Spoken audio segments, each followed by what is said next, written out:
সবাইকে নমস্কার। আমার নাম কৃষ্ণা বানারেট রোজাইও। আমি একটি কবিতা বলব। আমার কবিতার নাম মামার বাড়ি। লিখেছেন পল্লী কবি জসীমউদ্দিন। আয় ছেলেরা, আয় মেয়েরা, ফুল তুলিতে যাই।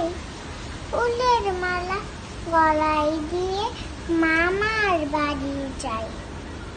ঝড়ের দিনে মামার দেশে আমগুলোতে সুখ, পাকা জামে মধুর রসে রঙিন করে মুখ। সবাইকে ধন্যবাদ।